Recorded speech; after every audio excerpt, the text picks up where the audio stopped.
د لوی او بخښونکي خدای په سپېڅلي او پاک نامه د هلمند تلویزیون قدرمنو لیدونکو او د راډیو ګران اورېدونکو ستړي مه شئ. د اونۍ بحث خپرونې ته ښه راغلاست. د کرنې وزارت هلمند کې 5510 ټنه غنم پیري. دا غنم به له کروندګرو څخه وي، د سوداګرو څخه به وي او له چا څخه به وي. د دا غنمو په پیرودلو سره به د کروندګرو په کورني اقتصاد کې څومره مرسته وکړي. پر همدې مسله هلمند کې د 2 تنو قدرمنو میلمنو سره بحث کوو. هر یو لکه د کرنې ریاست د پلان او پالیسي مدیر ښاغلی شفیق الله موبین او هلمند کې د بزګرانو د اتحادیې مشر ښاغلی حاجي سید رحیم رحیمي دواړو میلمنو ته ښه راغلاست ووایي. خو یوه یادونه کوو قدرمن دوستانو، په همدې تړاو زموږ همکارانو یو ریپورټ ترتیب کړی دی چې مخکې له پیله د ریپورټ اورو، وروسته بیا د میلمنو سره پر موضوع باندې بحث. د هیواد په سویل کې کرنیز ولایت هلمند ته د هیواد د کرنې، اوبو لګونې او مالدارۍ وزارت د مالیې او ادارې معین حاجي ملا اغاجان اخوند سفر د دې سفر موخه په دې ولایت کې د 5510 ټنه غنمو خریداري او له نږدې د کروندګرو د ستونزو اورېدل یاد شوي. دا خریداري خو په دې خاطر باندې کېږي، دا د هر ملک خپل یو اصطلاح، یو بلابد شی باید ولري چې په هر ملک دا باید د غنم ذخیره شي. افغانستان هم اوس تازه پر پښو درېدلی دي، نو اسلامي امارت غواړي چې خپل ذخایر ډک کړي د غنمو او ورته پراته دي. دلته رقم امراض و وچکالۍ و د دې شیانو سره همیشه موږ مخ کېږو، نو باید موږ خپل ذخایر ډک ولرو. د هلمند ولایت کې 109 افغانۍ نرخ ټاکل شوی. هر هغه کس چې ما د 4 مرجع یاد کړي، بزګر، کوپراتیب، شرکتو، هغه تخمونه چې تولیدوي او علافان، دا کولی شي چې په دا پروسه کې راسره ګډون وکړي او په 109 افغانۍ پر موږ باندې غنم خرڅ کړي. پر همدې مهال یو شمېر کروندګر د غنمو د خرید له پروسې خوښ دي او دوی غوښتنه کوي چې د کرنیزو حاصلاتو لپاره د مناسب بازار پیدا شي. چې زموږ هغه سیل په یو ښه قیمت راسره رانسي او موږ ته اصلاح شوي تخم راکړي، د کودو کومک وکړي، د دغه اوبو مدیریت آمدن ته توجه لري، د دوی دپاره زمینه د خرید و فروش برابره کړي. نو دا خلک خپله خوشحاله دي، په دې نظام خوشحاله دي. دا نظام خلکو غوښتی، الله راویستی. دا امنیت خلکو غوښتی، الله راویستی. چې د هلمند سامیه زیاته شي تر څو هلمند ریاست و بزګرانو ته خدمات وکړي. که بودیجه نه وي، پیسې نه وي، خدمات نشي کېدلی. بلخوا بیا د هلمند د مالدارۍ د برخې استازي له اسلامي امارته په دې برخه کې د لا زیاتې توجه غوښتنه کوي. د وزارت څخه مو دا غوښتنه چې زموږ د هلمند ولایت د مالدارۍ و دغه ته پاملرنه وشي چې زموږ مالداري نور هم پرمختګ وکړي. ویلی سو چې هلمند کې ډېری کسان په کرهڼه او مالدارۍ بوخت دي چې تر ډېره اوس د خپلو کرنیزو حاصلاتو څخه خوښ برېښي. ښه راغلاست. موبین صاحب، پیل به له تاسې څخه وکړو چې د غنمو د پیرودلو دا پروسه د چا لخوا پیل شوې ده او کله پیلیږي؟ پیل شوې ده که راتلونکي پیلیږي؟ بسم الله الرحمن الرحیم. سبحانک لا علم لنا الا ما علمتنا انک انت العلیم الحکیم. در څه نه مخکې درته درود شریف وړاندې کوم. د هغه څخه وروسته د قدر امیر المؤمنین حفظه الله تعالی د حکم پر اساس باندې په 1403 کال کې دا تصمیم ونیول شو تر څو پورې حکم یې وکړي، تر څو پورې چې 5510 ټنه غنم د هلمند ولایت څخه وپلوري. د پلورلو طرزالعمل یې هم راسره شریک کړی دی چې انشاءالله تاسو په دې اړه باندې معلومات لرئ. که دغه طرزالعمل ته شریک کړي، مهرباني ده د چا لخوا په طرزالعمل کې لیکل شوي چې دا د کرنې د ریاست د لوري څخه خریداري کېږي. کله چې د کرنې د ریاست د لوري سره خریداري کېږي، په دې طرزالعمل کې همداسې د دې طرزالعمل طریقه داسې ده چې 3080 ټنه غنم به د کابل د سیلو شرکت ته وړل کېږي چې هلته به ذخیره کېږي. همدارنګه 1222 ټنه غنم د هلمند ولایت په ګودام کې ذخیره کېږي چې د دې طریقه همدارنګه د رانیولو طریقه په دې ډول سره ده چې لومړی هغه چا څخه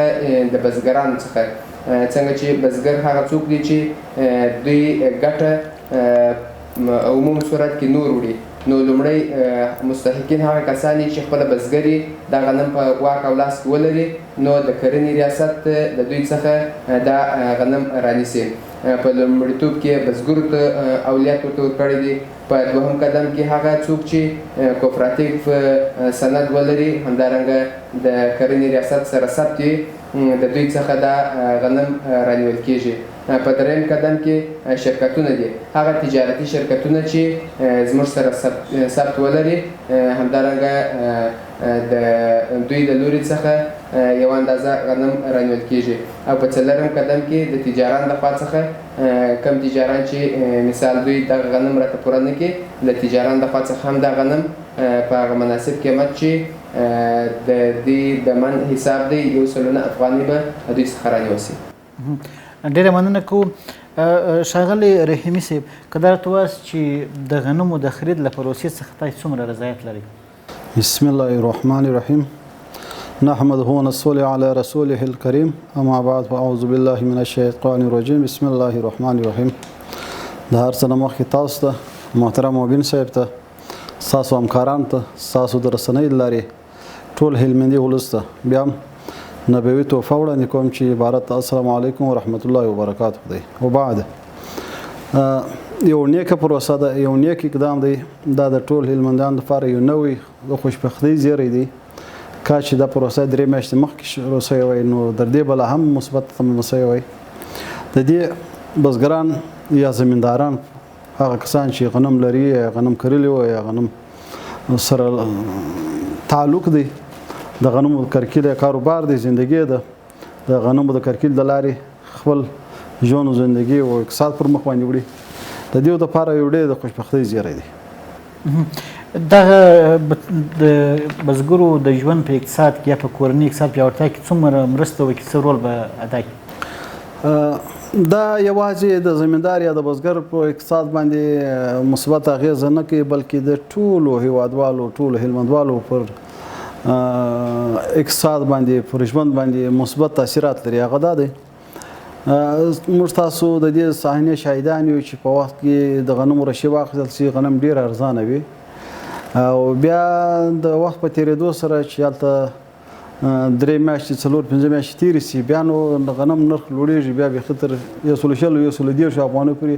موږ هم د دې صحنې شاهدان یو چې د موږ تاسو د لښکرګاه ښار په منډیانو کې غنم خلکو رانیول، استفاده کوله. نو که داسې دا غنم پر وخت ذخیره شوی وای، پر وخت راټول شوی وای، او یا د اوس دا اقدام دی شوی دی، ګټه یې دا ده چې یو خو د بزګر څخه غنم په پوره قیمت رانیول کېږي چې هغه بزګر ته هم ګټه رسېږي. دویمه ګټه دا ده په هغه وخت کې چې زموږ د کاختیو، د یو مشکلاتو، د سیلابو، د یو زلزلې، د یو بل داسې آفته سره مخ کېږو، نو موږ د غلې د کاختۍ سره مخ کېږو، نو بیا موږ غله یو دم ګرانېږي، ځي 1.5 ته 280 افغانۍ ته ځي. نو بیا په هغه وخت کې د دې غنمو څخه چې استفاده کوي، نو کم خلک چې مصرفونکي د غنمو، اکثریت د ښار خلک په قیمت باندې رانیسي، نو دې خلکو ته هم ګټه رسېږي. په هغه وخت کې چې غنم کاختي راځي، غنم طبعا نرخ جګېږي، نو په هغه وخت کې دا غنم راځي، بیا د دې ولسونو ته په واکې ورکول کېږي په مناسب قیمت باندې. نو هم د بزګر څخه په مناسب قیمت رانیول شوله، هم مصرفونکي ته بیا په مناسب قیمت ورکول کېږي. نو د دې څخه ټول هیوادوال ګټه اخلي، پورته کوي. یوازې بزګر په دې ګټه کې نه، بلکې د ټول هیوادوالو ګټه ده. یعنې په عموما کې د کورنۍ اقتصاد پیاوړتیا کې مهم رول لري. مهم رول لري، بالکل مهم رول لري چې دا پروسه جریان پیدا کړي، او په راتلونکي کلو کې په اول وخت کې جوزا او سرطان کې د خریداري پلان باید ولري، جوړ شي، ځکه چې هلته بزګران ډېر غنم په واک کې لري. موږ هلمند کروندګر یا بزګران یا زمینداران چې دي، اقتصاد خو حالت یې جوړ نه دی، نو کوم وخت چې دوی غنمان اخلي یا در ځان اضافه غنم دوی فورا خرڅوي په یو بل مشکلاتو د حل لپاره. نو په هغه وخت کې خریداري کېږي، نو بیا به دا خریداري ټول د بزګر څخه وي، بیا به د یو بل چا څخه نه وي چې هغه د ګټې لپاره خریداري کړي، ذخیره کړي. لومړیتوب باید بزګر ته ورکړو، ځکه چې بزګر دې قرباني دی. یو بل شی دی همدرد صاحب، که چیرې زموږ د بزګرو یا د زمیندارانو اقتصاد قوي سي، پورته سي، د ټول ښار اقتصاد ورسره جوړېږي. وجه څه ده؟ وجه دا ده چې په هلمند کې 80% خلک مو د ورځماره د ژوند چارې د زراعت د لارې، د دې اقتصاد د لارې څخه خپل د روزمره ژوند چارې مخ ته وړي. نو کوم د بزګر اقتصاد شو هغه راځي خپل د ضرورت سودا په ښار کې سودا وکړي نو دلته دکاندار سودا کېږي خپله د کاروبار یو زندگی سودا یو په چل کېږي او کوم بزګر یا زمیندار مفلس سو د پیسو خلاص سو ښار مو سکوت دی ښار د ښار سړی دکاندار سړی خپل د دکان کرایه نشي برابرولی نو هلته د اقتصادي سکوت رامنځته کېږي کوم د بزګر اقتصاد پیاوړی و نو بیا مو خپل د اقتصاد ماشین په چل دی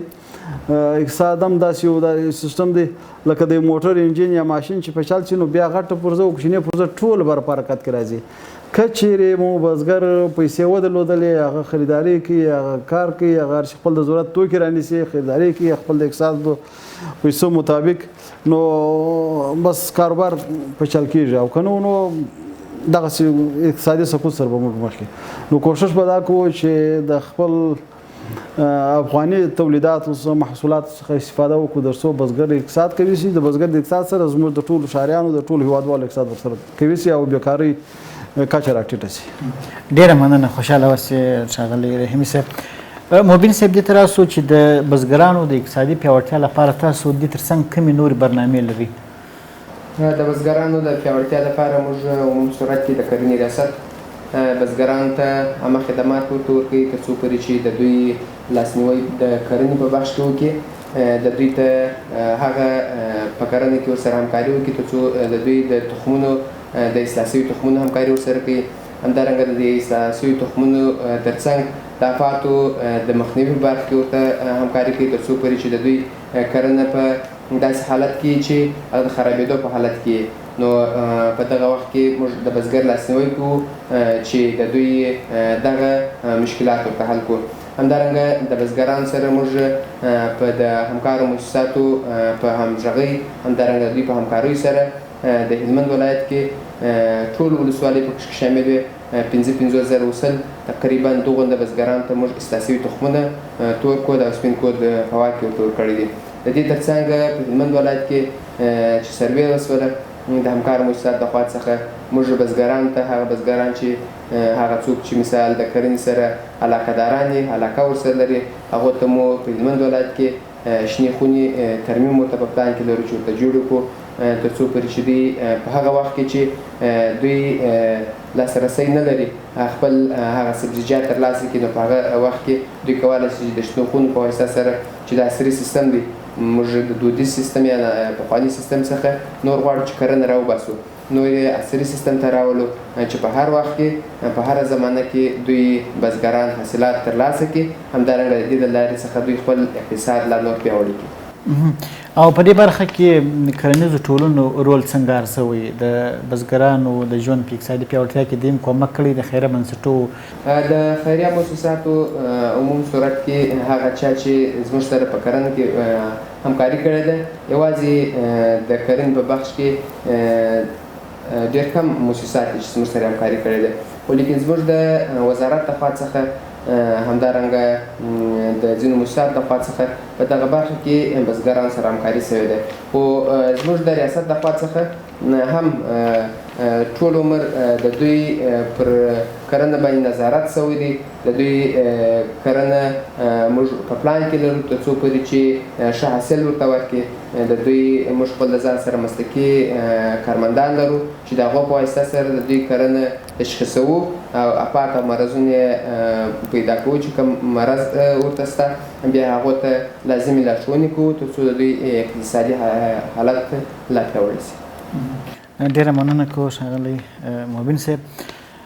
رحیمي صاحب هلمند کې د کرنیزو حاصلاتو لپاره بازارونه څنګه دي مناسب دي که نه؟ متاسفانه چې په افغانستان په سطح یوازې د هلمند موضوع نه ده د افغانستان په سطح موږ داسې یو صحیح منظم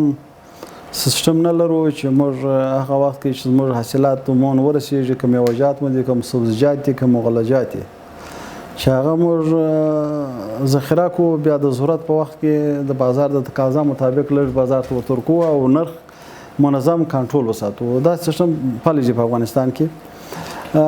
دا اوس د پاکستان او د ایران مارکیټ افغانستان دی د سبزیجاتو او میوه‌جاتو لپاره. دا اوس په افغانستان کې سیب رسېدلی دی پاکستان کې هم سیب رسېدلی دی په ایران کې هم رسېدلی دی. ولې پاکستان او ایران خپل سیب سټورونو ته استوي هغه کچره مال کښته مال چې دی هغه په خپلو بازارو کې د اوس لپاره استفاده کوي ثابته مال ثابته سیب دا دوی اصلي سټورو ته بیا کوم وخت چې د افغانستان سیب ختم شو بیا د دوی بهترین نږدې لاند په څنګ په بغل کې دا مارکیټ د دوی لپاره دی چې بیا خپل سیب میوه د سټورو څخه راباسي بیا موږ باندې په ډېر لوړ قیمت باندې خرڅوي همدا شان د سبزیجاتو لپاره که موږ تاسو فکر وکړو موږ ټول ژمی ایرانی رومۍ استفاده کوو په افغانستان کې دلته یا پاکستاني رومۍ استفاده کوو زموږ رومیان چې ودرېږي دا اوس 1 کیلو رومۍ په 80 افغانۍ دي 1 کیلو رومۍ په 80 افغانۍ دي بیا کوم وخت چې د پاکستان د زموږ رومۍ ختم شو پر مخ باندې بیا موږ یا ایرانی یا پاکستاني رومۍ یو چارک په 80 افغانۍ نس پیدا کوله یو چارک بیا نس پیدا کوله که چیرې موږ سټورونه ولرو یو منظم سیستم ورته ولرو نو بیا موږ د پاکستان سیب او پاکستان رومۍ او سبزیجاتو حالت پاکستان ته پاتې وي د ایران د ایران ته پاتې وي نو نه به موږ رومۍ په 80 روپۍ 1 کیلو خرڅېږي نه به بیا چارک 100 روپۍ ته پردی رومۍ رانیسو بیا به په منظم قیمت د 400 روپۍ پورې موږ یو منظم نرخ ولرو نو چې نه به مو په اصطلاح هغه عرضه کوونکي تاواني وي نه به تقاضا کوونکي یعنې نه به بزګر تاواني کېږي او نه به هغه څوک چې مصرفوي په مصرف یې رسوي نه به هغه څوک تاواني کېږي اوس دلته په یو سر کې مو بزګر تاواني کېږي چې هغه په ډېر حاصلات په ډېر لوړو مصارفو رسولي په ډېر ناچیز شي باندې خرڅ کړي او بیا چې زموږ حاصلات ختم شول بیا پردي حاصلات د پردي سبزیجات راځي زموږ ښارو ته نو بیا هغه موږ په ډېر لوړ قیمت باندې رانیسو هغه څوک مصرفونکي چې دی په لوړ قیمت یې رانیسي نو که دغسې یو منظم سیستم ولرو موږ د هر شي دپاره که میوه‌جات وي که سبزیجات وي که غلجات وي چې دغسې یو سیستم ولرو سردخانې او سړې خونې ولرو او د غلجاتو لپاره یو صحیح منظم ګدامونه ولرو چې تر څو زموږ غلې دانې پکې خرابې نه شي او داسې یو منظم سیستم دې ته ولرو نو انشاءالله چې موږ به د پردیو د احتیاج څخه هم خلاصوي او هم به مو ولسو خلکو ته مصرفوونکو ته او کرنې ته هغه څوک چې کري هغه څوک چې روزي هغه څوک چې مصرف پکې جوړي ټول ته په ګټه رسېدلی ډېره مننه کوشنغلی رحیم صاحب مبین صاحب تاسو ته راځو په دې ولایت کې ځینې خلک وایي چې غنم نرخونه اوسني نرخونه هم مناسب نه دي یعنې کښته دي کم لګښتونه چې کروندګر پکې هغه نشي پوره کولی د دې لپاره تاسو څه طرحه لرئ چې تر څو کروندګر له زیانو څخه وژغورل شي لکه څنګه چې حاجي صاحب خبرې وکړلې لومړی په دغه اړه باندې لږ وضاحت ورته ورکړم وروسته بیا د خیر صاحب دویم پوښتنې ته راسم دا یقیني خبره ده چې موږ همدارنګه په ټول افغانستان کې حتی په هلمند کې موږ یو ځای داسې نه لرو تر څو پورې چې یو یخې خونې دي یا سټور ورته ویل کېږي او بل دغه شنې خونې دي چې په دې کې موږ کرنه کوو د کرنې ریاست څو ځلې دا هڅه کړې ده تر څو پورې چې دا پلان سره شریک کړي چې د هلمند ولایت لپاره موږ یخې خونې پیدا کړو تر څو دغه بزګر نقصاني نه شي یا هم د دوی دغه شی په ناڅیزه شي باندې ورته خرڅ نه شي دوی حاصلات که چیرې وګورو لکه څنګه چې حاجي صاحب اشاره وکړله چې زموږ دغه حاصلات چې دي دا اوسني زموږ رومۍ په کم اندازه سره یعنې په کم قیمت سره خرڅېږي خو لیکن په ژمي کې د هغه زموږ یو شی چې دی هغه بیا بینډۍ یا رومۍ ده یو بینډۍ یو من مو په 800 افغانۍ اوس چاریک په 60 افغانۍ تقریبا نو د دغه دپاره موږ ځایونه مشخص کړي دي د کرنې ریاست ځای ورته مشخص کړی دی همدارنګه دا پلان یې شریک کړی دی پلان یې جوړ کړی طرحه یې جوړه کړې ده وزارت ته یې استولې ده همدارنګه اقتصاد سره یې شریک کړی ده د ولایت مقام سره یې شریک کړی ده خو لیکن تر اوسه پورې نه یو توانېدلي چې دې دپاره بودیجه ترلاسه کړو خو پلان لرو تر څو پورې چې دغسې یو شی جوړ کړو چې زموږ دغه سبزیجات زموږ دغه حاصلات پکښې وساتل سي بیا په نیمه بیه یا په کمه بیه باندې خرڅ نه سي ستا دویم پوښتنې ته به راسو د غنمو دپاره کله چې موږ غنم اندازه چې ده اوس هم دغه نرخونه چې دي د هلمند ولایت پراخه سیمه لري نو څنګه چې نور کښتونه کم سوله غنمو ته مخ سو نو ټولو خلکو غنم وکرله همدارنګه تر اوسه پورې د غنمو قیمت دومره اندازه ټیټ نه و راغلی لکه په دغو کلونو کې چې راغلی تېرو 2 کلونو کې د غنمو قیمت دومره ټیټ نه و راغلی خو لیکن دغه یو ښه طرحه ده چې موږ د امیرالمؤمنین شیخ صاحب د خوا څخه جوړه سوې ده چې دغه غنم رانیسي همدارنګه دا غنم بیا وروسته استفاده کړي تر څو پورې دې ته دغه بازار وایي دا بازار موندنه یا بازار جوړول همدغه دی چې تر څو پورې چې بیا بزګر تاواني نه سي همدارنګه بازار موندنه ورته وسي لیکن د غنمو ارزانه کېدل کله چې قیمتونه ټیټېږي دلته خبره دا ده چې د غنمو قیمت اوس هم ښه روان دی دغه نورو کله چې دوی دغه کودونه ورته ورکوي دغه مصارف د دوی د ډېر دي موږ عموم صورت کې ورته وایو تر څو پورې چې بزګرانو ته چې دا زموږ کودونه چې دي دغه کیمیاوي کودونه زیات اندازه سره باید مصرف نه کړي کله چې دا د زراعت یو اصطلاح ده کله چې نیم کښت یعنی خرابېږي لا هم باید دغه کودونه ډېر اندازه سره استعمال نه کړي موږ بزګر ډېر اندازه سره دغه کودونه استعمالي کوي تر څو پورې دوی ورسره ناشنایي هم لري پوهېږي هم نه مګر بیا هم دوی استفاده کوي ځکه چې دوی زموږ سره په مشوره کې نه دي موږ سره مشوره نه ده په بخښنې سره ښاغلی مبین صاحب غنم چې دی دا عنعنوي کرکیله ده د تېرو 40 کلو را په دې خوا هلمند کې کرل کېږي او خلک هر کال کري دا یو عنعنوي کرکیله ده فکر کوم چې د کار سره ټول خلک بلد دي آشنا دي علت څه دی د تېرو کلو په پرتله وروستي کلونه انبار ډېر غواړي ستاسو په وینا او یا هم د حشراتو ضد درمل ډېر غواړي دا کښتونه علت یې څه بولي ما د متخصصینو سره په دې اړه باندې هغو موږ ته معلومات راته راکړي دي نو زموږ هغه عنعنوي غنم چې دی یا کرکیله چې ده هغه موږ اوس برته غواړو چې راژوندی کړو د ځینې تخمونه چې دي هغه تخمونه چې مثال خراب تخمونه دي زموږ په کرنه باندې راګډ سوي دي نو هغه زیات اندازه سره حاصلات نه ورکوي نو په دې خاطر باندې هغه مصارف بیا زیاتېږي او عاید یې کمیږي نو موږ اوس کوشش کوو تر څو پورې داسې اصلاح سوی تخم بزګر ته وړاندې کړو تر څو پورې چې هغه حاصلات زیات سي یعنې مخکې په چې به یو جریب کرله حاصلات به ډېر اخیستله اوس اندازه سره چې مثال دا یو بې کیفیته تخم وکري بیا حاصلات کم نو زموږ زراعت ریاست کرنې ریاست دغه دپاره کار کوي تر څو پورې چې دغه یو اصلاح سوی تخم بزګر ته ورته ورکوي او بله خبره دا ده دا ډېر کودونه چې استعمالول که څنګه چې وګورو موږ په ټولنه کې په هیڅ ملک کې دومره اندازه دغه تخمونه یا دغه دواګانې نه استعمالیږي لکه په افغانستان یا بالخصوص هلمند کې چې استعمالیږي هر یو دا دوا ورته ورکوي ډېرې اندازه سره دا دوی چې د ډېرې اندازې دوا سره به زموږ حاصلات هم کیفیت سره شي خو لیکن دوی که چیرې لومړی خاوره وګوري آب و هوا وګوري اقلیم وګوري دوی ته په کتو سره باید دی کښت انتخاب کې کرنه باید وکړي او بله خبره دا ده چې دوی باید مشوره وکړي تر څو پورې چې کوم کښت ښه ګټه کوي موږ عموم صورت کې یو کښت چې مو مخه کړی دی بیا خاص ښه کړو دغه تناوب زراعتي نشته نه بله دوی باید په کښې کې تناوب راولي همدارنګه دوی باید قسم شیان وکړي تر څو پورې چې حاصلات یې بیا زیات سي که یو حاشي ته مخه کې ټول همدغه شی کوي نو په دې خاطر باندې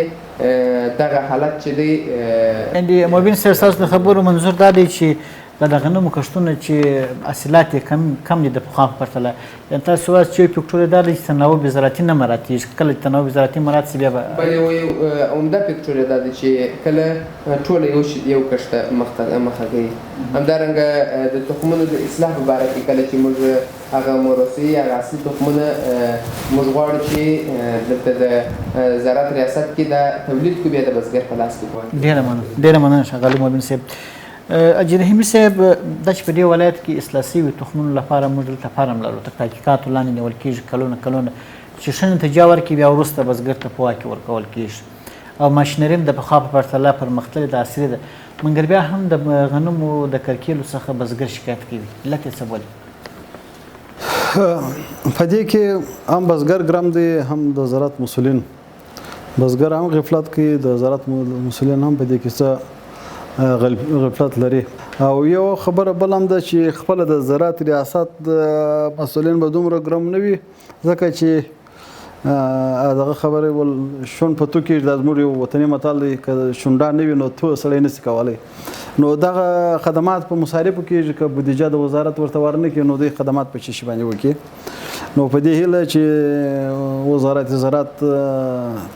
او ریاست د هر باغ شهر مدیریت ټاکلې اندازه بودیجه ورته ورکړي او هغه په خپل وخت باندې خدمات وړاندې کړي مشکل په دې کې دی چې زموږ بزګر عامه پوهاوی نه لري ډېر اده پورې که تاسو یو سروې وکړئ چې د مکانیزي نوم چاته واخلئ چې مکانیزه پېژني دی به وایي چې مکانیزه څه شي ده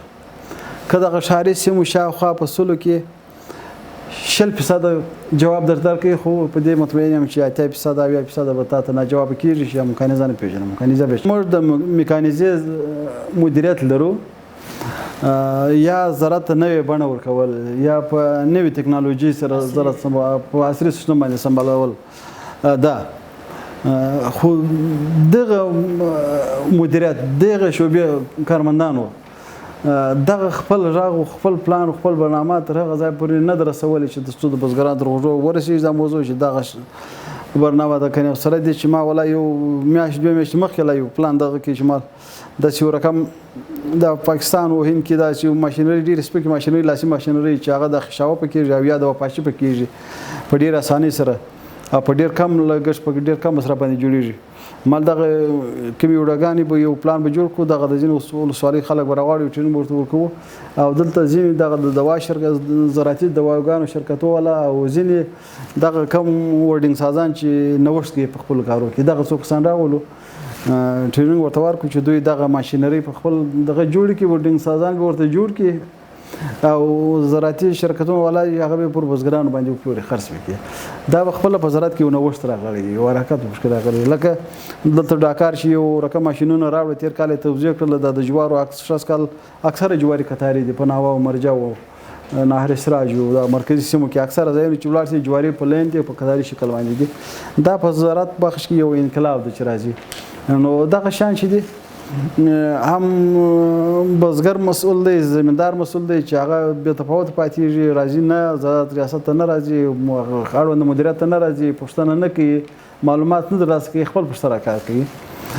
او زراعت ریاست بیا ځینې مسؤلین په دې خاطر چې نه د رسنۍ د لارې نه د یو بل لارې څخه داسې عامه پوهاوي پروګرامونه په لاره اچولي دي چې تر څو د خلک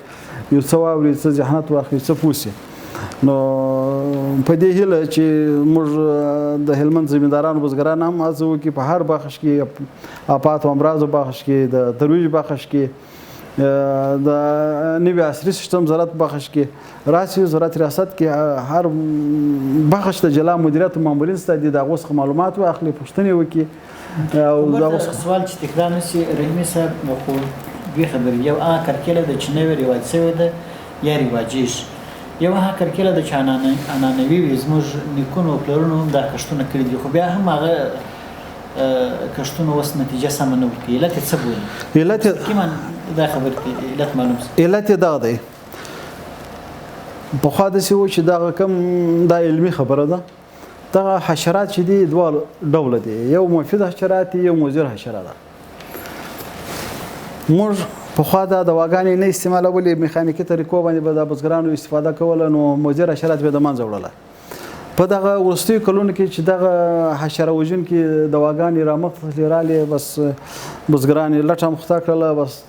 چې معمولي حشره وویني دوی راځي دغه حشره وژونکي دواګانې استعمالوي هغه هلته کوم وخت چې ته مضر حشره د منځه وړې نو د دې ترڅنګ هغه مفید حشره هم د منځه ځي هغه حشره چې تا دپاره مفید ده ستا د کښت دپاره ستا د حاصلاتو دپاره مفید ده هغه د دغې مضرې حشرې سره په جنګ وي دا د منځه وړي نو تا دا هم د منځه ویوړله هلته د مضرې حشرې ته زمینه سازي وکړل بستر سازي دې ورته وکړله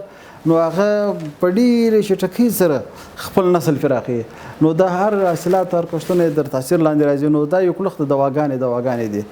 کومه دوا که انساني دوا ده که حیواني دوا ده که زراعتي دواګانې دي چې ته استعمالوې د لپاره د ګټې په ضمن کې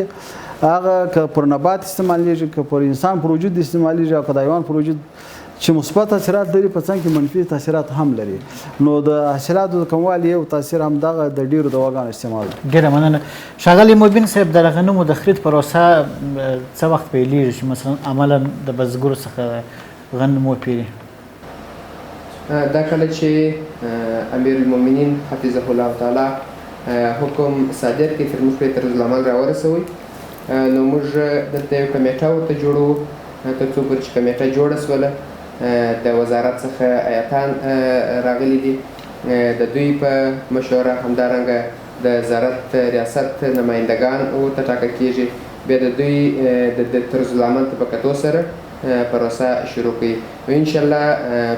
پروسه به هم ډېر په چټکۍ سره پیل شي. په لښکرګاه ښار کې به یې